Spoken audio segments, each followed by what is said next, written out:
আসসালামু আলাইকুম ভিউয়ার্স, এই মুহূর্তে ব্রেকিং বিষয় নিয়ে হাজির হলাম। অবশেষে কিন্তু যেটা ধারণা করা হচ্ছিল সেটাই হলো। এবার পিনাকি ভট্টাচার্য ও সাংবাদিক ইলিয়াস হোসেনকে হত্যার হুমকি দেওয়া হলো। শুধু তাই নয়, পিনাকিকে জবাই করে হত্যা করারও হুমকি দেওয়া হয়। সে বিষয়টা কিন্তু প্রকাশ করে পিনাকি ভট্টাচার্য নিজের ইউটিউব চ্যানেলেই। 26 তারিখের একটি ভিডিওতে তিনি এই বিষয়টা তুলে ধরেন। হঠাৎ করে কেন তার পিছনে এমন ষড়যন্ত্র, সে সাথে সেনাপ্রধানকে নিয়েও কি বার্তা দিলেন এই পিনাকি ভট্টাচার্য, সে সকল বিষয় নিয়ে থাকছে এক্সক্লুসিভ একটি রিপোর্ট। এরপর জানিয়ে দিব অবশেষে কিন্তু বাংলাদেশের নতুন দলের আত্মপ্রকাশ ঘটল।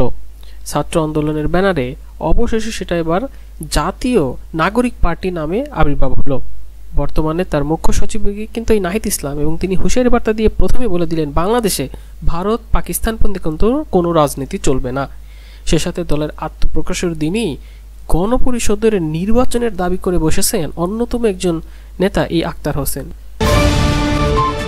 এবং সব শেষে আপনাদের মাঝে জানিয়ে দিব এবার আওয়ামী লীগকে নিয়ে কড়া হুঁশিয়ারি বার্তা দিয়েছে এই দুদু। আওয়ামী লীগ শয়তানের শয়তান, হাসিনা উন্মাদ, এমন বক্তব্য তিনি দিয়েছেন। অন্যদিকে জানতে পারবেন তারেক রহমানেরও বার্তা, ভোটে সরকার গঠন না হওয়া পর্যন্ত গণতন্ত্রও ঝুঁকিতে থাকবে, রাষ্ট্রে আইনের শাসন না থাকলে মানুষ নিরাপত্তাও থাকবে না। এ সকল তথ্য দেন। আরও কি কি বিষয় উঠে আসে ভিডিওর শেষ অংশেও জানিয়ে দিব। এতক্ষণ শুনছিলেন শিরোনাম, এবার বিস্তারিত। চলুন এবার আপনাদের মাঝে চলে যাই পিনাকি ভট্টাচার্যের বিষয়টি নিয়ে। কিভাবে পিনাকি ভট্টাচার্য এবং সাংবাদিক ইলিয়াস হোসেনকে হত্যার হুমকি দেওয়া হলো। সর্বশেষের আগের ভিডিওতে 26 তারিখ এই পিনাকি ভট্টাচার্য তিনি তার ভিডিওতে আপলোড করেছেন এই বিষয়গুলো, যেখানে তুলে ধরা হয়েছে ওয়াকার কি শেখ হাসিনার ছায়া সরকারে চাচ্ছেন, এমন একটি বার্তা কিন্তু দেশবাসীকে তিনি দেন, এবং সেটার মধ্যেই তিনি তুলে ধরেন তার বিরুদ্ধে কি কি কর্মকাণ্ড করা হচ্ছে। ভিডিওতে এক পর্যায়ে দেখা যায় তিনি তুলে ধরেন, দেখুন আমাকে হত্যার হুমকি দেওয়া হচ্ছে। সেখানে বলতে শোনা যায় এই পিনাকি ভট্টাচার্য যেহেতু ফ্রান্সে থাকে, সেই লোকটিকে দেখা যায় তিনি বারবার বলছেন ফ্রান্সের কিছু আইন কানুন আছে, সেই আইন কানুন তুলে ধরে তিনি বলেন এখানে যদি মার্ডার করে ফেলা হয় এমন কিছু বিষয় তুলে ধরে। সেই সাথে পিনাকি ভট্টাচার্যকে কিন্তু কুকুল বলেও গালি দেন। এইখান থেকেই বোঝা যাচ্ছে পিনাকির বিরুদ্ধে ব্যাপক ষড়যন্ত্র চলছে। এদিকে ফ্রান্সেই তাকে জবাই করার মতো হুমকি দেয়। তো বিষয়টা তিনি তার ভিডিওতে তুলে ধরেন। অন্যদিকে তিনি এই ভিডিওতেই বলে দেন আরেকজন সাংবাদিক ইলিয়াসকেও কিন্তু হত্যার হুমকি দেওয়া হয়। তো সে বিষয়টা তুলে ধরেন এবং তার ছবি প্রকাশ করেন। তার নাম ডক্টর রাব্বি আলম। তো তাকে তিনি তুলে ধরেন সাংবাদিক ইলিয়াসকেও হত্যার বিষয়টি, যেখানে সাংবাদিক ইলিয়াসকেও হত্যার বিষয় নিয়ে ব্যাপক আলোচনা সমালোচনাও হয়। কেন তারা সরাসরি অনলাইনে এমন হুমকি দিচ্ছে সে বিষয়টা এখন খতিয়ে দেখার বিষয়। এদিকে সাংবাদিক ইলিয়াস হোসেন এই বিষয় নিয়ে কোনো মন্তব্য এখন পর্যন্ত করেনি। আর এখন যে বিষয়টা তুলে ধরতে যাচ্ছে এই পিনাকি ভট্টাচার্য, তিনি কিন্তু সেনাপ্রধানকে নিয়েও কয়েকটি বার্তা দিয়েছেন তার শেষ ভিডিওতে, যেখানে সেনাপ্রধান কিন্তু দেশের মানুষকে সতর্ক করেছিলেন। তিনি বলেছিলেন পরে কিন্তু আমাকে আপনারা বলবেন আমাদের সতর্ক করেননি। দেশের বর্তমান পরিস্থিতি এবং আইনশৃঙ্খলা বাহিনীকে নিয়ে ব্যাপক কিছু তথ্য দেন। বিশেষ করে বিডিআর হত্যার কাণ্ডের বিষয়টিও তিনি আলোকপাত করেন, যে বিষয়টির কারণে সকল কিছু মিলিয়ে এই পিনাকি ভট্টাচার্য দেন ভয়াবহ তথ্য। দেশের মানুষকে শাসানোর আপনি কে, এমনভাবে তথ্য দেন কিন্তু পিনাকি ভট্টাচার্য। তিনি আরও যে বিষয়গুলো তুলে ধরেন, তিনি তার মধ্যে উল্লেখযোগ্য একটি বিষয় তুলে ধরেন, সেটি হচ্ছে বিডিআর সদস্য দ্বারাই সংগঠিত হয়েছিল সেই বিডিআর হত্যাকাণ্ড। এটা ফুল স্টপ, কোনো ইফ এবং বাট নাই। সেনাপ্রধানের এমন বক্তব্যের ব্যাপক তীব্র সমালোচনা করেন এই পিনাকি ভট্টাচার্য। অন্যদিকে সেনাপ্রধানের আরেকটি বার্তা ছিল, সতর্ক করছি নিজেদের মধ্যে হানাহানি বন্ধ না করলে স্বাধীনতা সার্বভৌমত্ব বিপন্ন হবে। এই বিষয়টি নিয়ে অনেক কিছু ভুলভাল ধরেন এবং সেখানে নানা কিছু তথ্য দেন। প্রধানের বিচার কে করবে, কেননা এই সেনাপ্রধানই কিন্তু আওয়ামী লীগের বড় বড় নেতাদের ক্যান্টনমেন্টে আস্থার আশ্রয় দিয়েছিল এবং তাদেরকে পালিয়ে যেতেও সহযোগিতা করেছিল। এমন কিছু বিষয় তুলে ধরেন এবং তার বিরুদ্ধে কি আইন প্রয়োগ করা যায় সে বিষয় নিয়েও তিনি এক্সপ্লেন করেন। এবার তুলে ধরতে যাচ্ছে বাংলাদেশে ভারতপন্থী পাকিস্তানপন্থী কোনো রাজনীতি চলবে না বলে সাফ জানিয়ে দিয়েছেন নাহিদ ইসলাম। তিনি বলেছেন অর্থাৎ নতুন যেই বাংলাদেশে নতুন একটি রাজনৈতিক দল উদ্ভব হলো সেটা হচ্ছে জাতীয় নাগরিক পার্টি। অবশ্য আহ্বায়ক হয়েছেন এই নাহিদ ইসলাম। তিনি আহ্বায়ক হয়ে বলেছেন বাংলাদেশে ভারতপন্থী পাকিস্তানপন্থী কোনো রাজনীতি চলবে না, বাংলাদেশে আর কখনো বিভাজিতও করা যাবে না।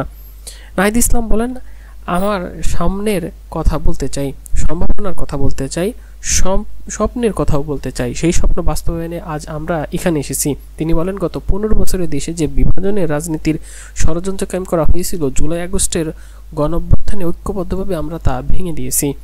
তার আগে বক্তব্য দেন কিন্তু দলের সদস্য সচিব আক্তার হোসেন।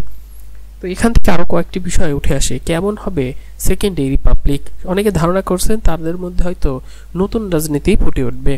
এদিকে এই নাগরিক কমিটিতে অর্থাৎ নাগরিক পার্টি নেতাদের কে কোন পদে থাকবে সে বিষয়টা কিন্তু চূড়ান্ত হয়েছে। সেখানে বিভিন্ন পদে প্রায় 171 জনেরও নাম পাওয়া গেছে। মূল প্রধান হিসেবে থাকবেন এই নাহিদ ইসলাম।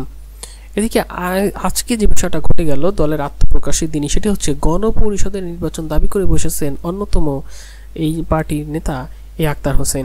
তিনি স্পষ্ট করে বলেন যে নাগরিক পার্টি নামে যে নতুন রাজনৈতিক দলের আত্মপ্রকাশ হয়েছে এখান থেকে নির্বাচনের দাবি করেছেন, অর্থাৎ গণপরিষদ নির্বাচন। নতুন এই দলটির সদস্য সচিব আক্তার হোসেন তিনি বলেন, আপনারা দোয়া করবেন, বাংলাদেশের তরুণ সমাজ আজকে যে দায়িত্ব কাঁধে নিয়েছে মহান রব্বুল আলামিন যেন আমাদের সেই দায়িত্ব পালন করার তৌফিক দান করেন। তিনি আরও বলেন, তরুণরা স্বপ্ন দেখে আগামী বাংলাদেশ নতুন এক সংবিধানের মাধ্যমে পরিচালনা করা হবে।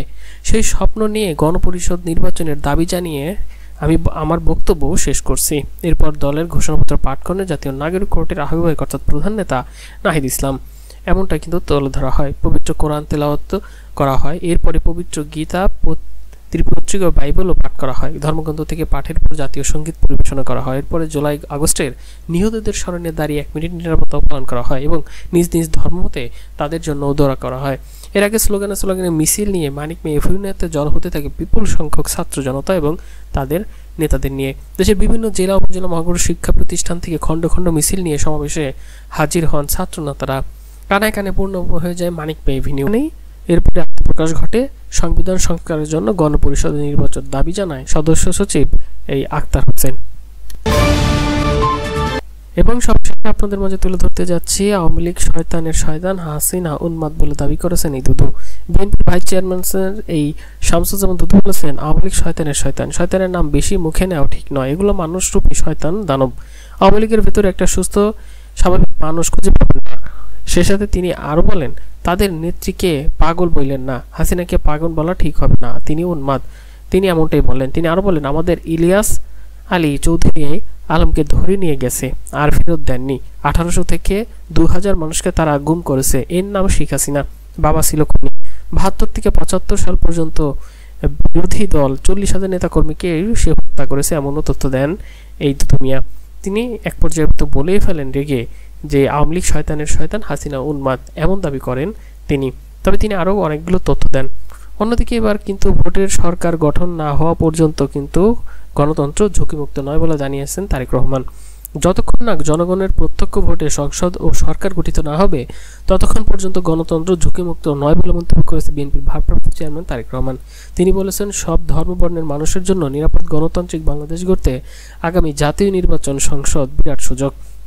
গণতান্ত্রিক বাংলাদেশ গড়তে সনাতন ধর্মাবলম্বীদেরও সমর্থন ও সহযোগিতার চেয়ে বিএনপির ভারপ্রাপ্ত চেয়ারম্যান বলেন, গত বছরের 5ই আগস্ট কংসরূপী নৃশংস হত্যাকারী স্বৈরাচার বাংলাদেশে ছেড়ে পালিয়েছে। স্বৈরাচার পালালেও গণতন্ত্র কিন্তু এখনও সংখ্যামুক্ত নয়। তারেক রহমান বলেন, সংখ্যালঘু বা সংখ্যাগুরু একটি দেশের জনশক্তির চরিত্র ও বৈশিষ্ট্য নির্ণয়ের জন্য একটি শব্দ মাত্র, এর চেয়ে বেশি কিছু নয়।